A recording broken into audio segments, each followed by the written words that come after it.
All right, everybody. April 21st, 2016. Big week. We got big photos coming up. And guess what? Jack's back with great information. Things are happening again on the ranch. You know, last week and the last couple months of Jack, he's been producing a lot of evidence. And today we got crystal clear, metallic UFOs. Blake's here, and we're going to go over Jack's testimony right now and drill him for some details. Hey, Jack, you here? Yes, sir, I am. All right. Thanks for having me again on the show.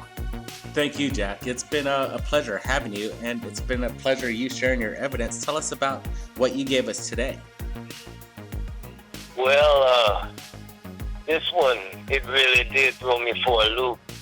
I was up early this morning and doing the usual things. I was looking in on the animals, feeding the horses and whatnot. And I saw, at first I thought it was some kind of a puff of smoke, or I don't know what I thought it was. It looked peculiar, but it didn't really have much of a form to it. And it was quite a ways away when I first saw it.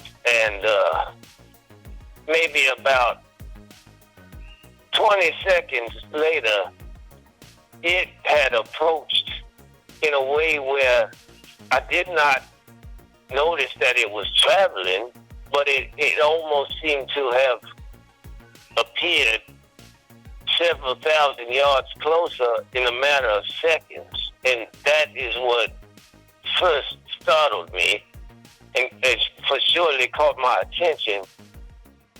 And from that point on, I did not take my eyes off of this thing. But I must say, I was absolutely petrified as I looked at this sort of almost living robotic. I really don't know what kind of a monstrosity this thing was, except for the top of the thing where there was some kind of plasma light emitting from it, which it scared the living crap out of me and almost seemed to have an awareness to it, because as I stared at it, it seemed to give off some type of a recognition. I felt like as if the thing was looking at me and was almost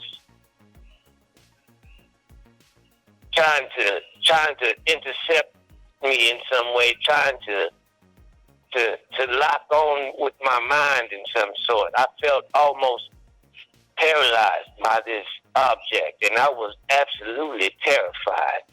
Yeah, Jack, Blake Cousins here. I have to say, some people might classify this object, whatever you're saying, as a humanoid.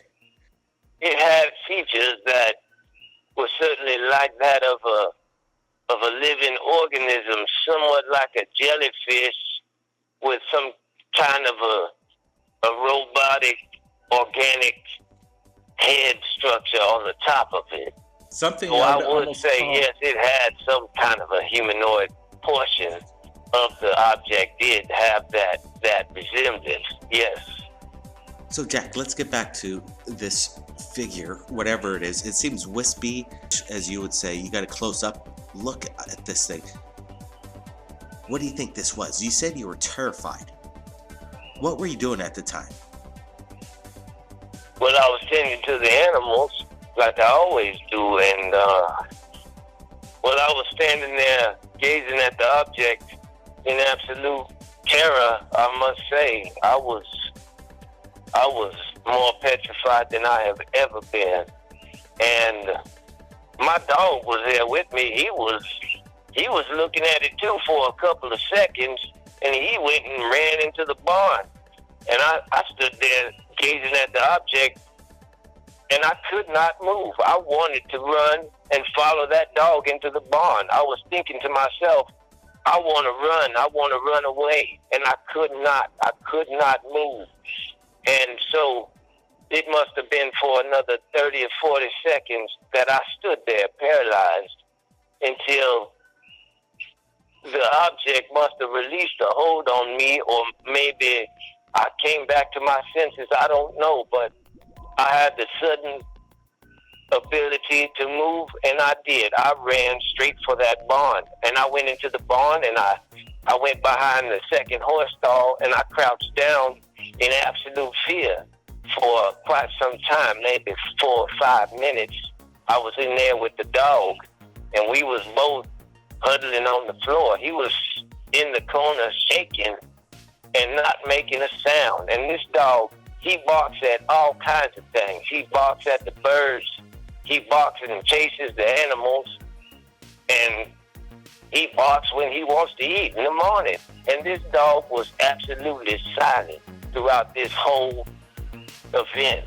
And that's something that was also very peculiar. I believe that this dog sensed something in the object that absolutely paralyzed him in a way that it did to me as well. So, Jack, you captured this craft. I call it a humanoid entity, a black figure. It doesn't seem friendly. And then, what happens next?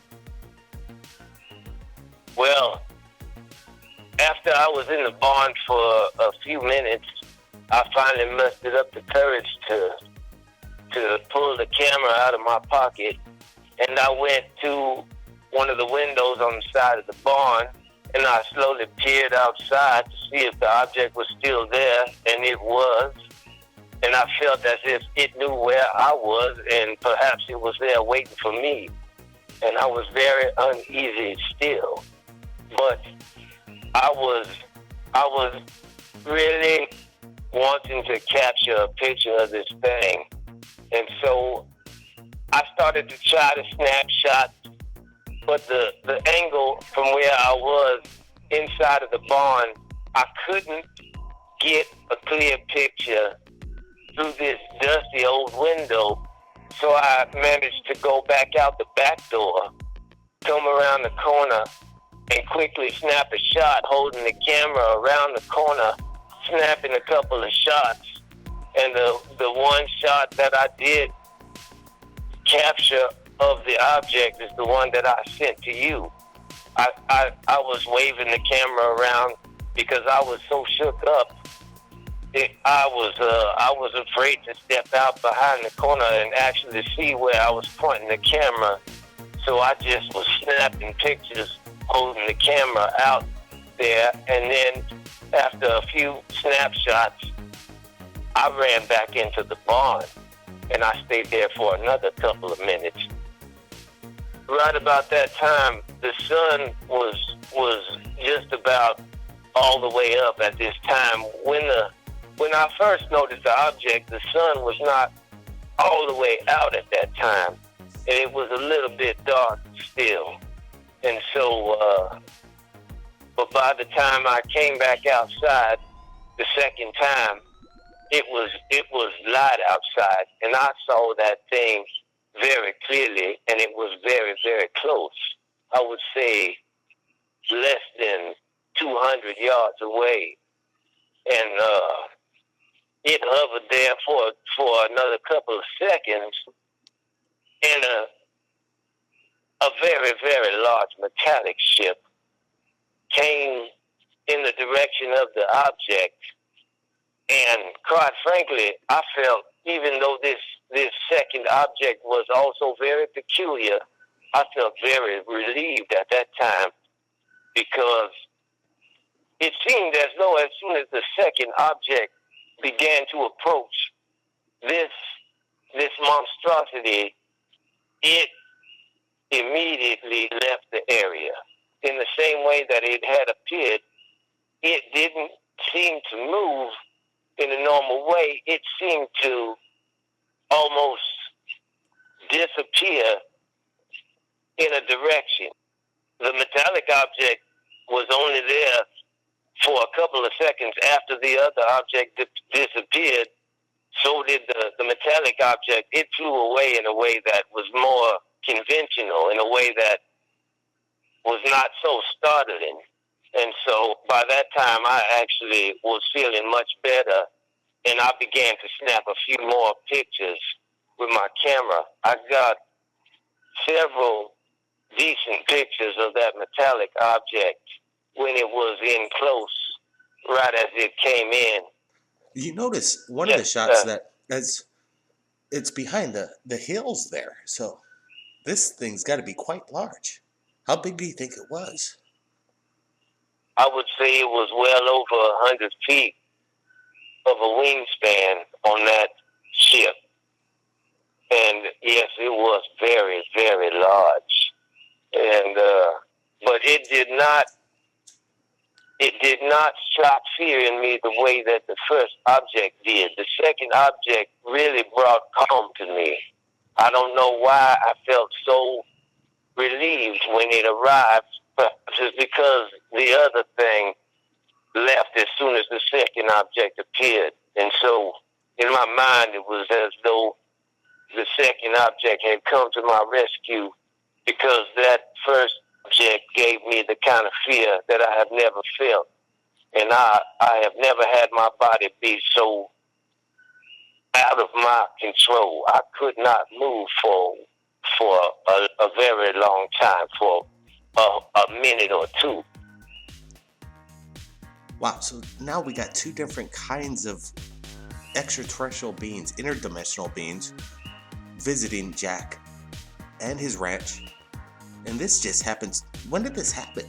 Within 24 hours? You're contacting Yes, sir. This happened this morning.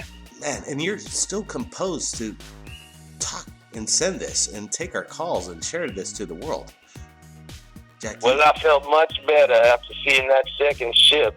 I'll tell you, had that second ship not appeared there, I don't know what might have happened. Mm-hmm. I was not composed in the first part of this incident. I can tell you that. Whatever this second event happened, it sounds like they were there to help. They were one of the good guys. One of the good guys was there. And then you have this other thing. Could there be a war going on over there? And why is it there?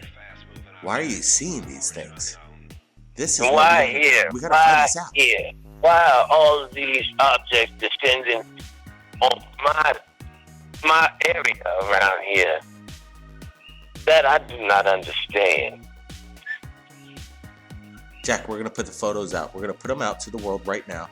And you know, we gotta end this call so I could get to editing, putting your photos, sharing it to the world.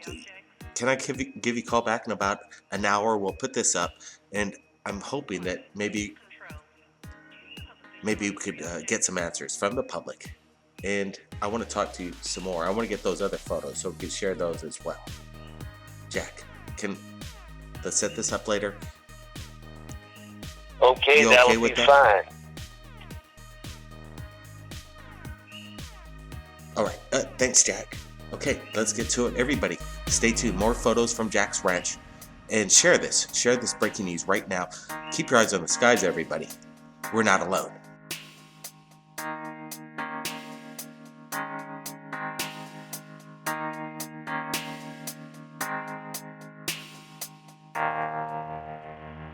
Flight, can you hear me? Flight, can you hear me? Flight, can you hear me? Flight.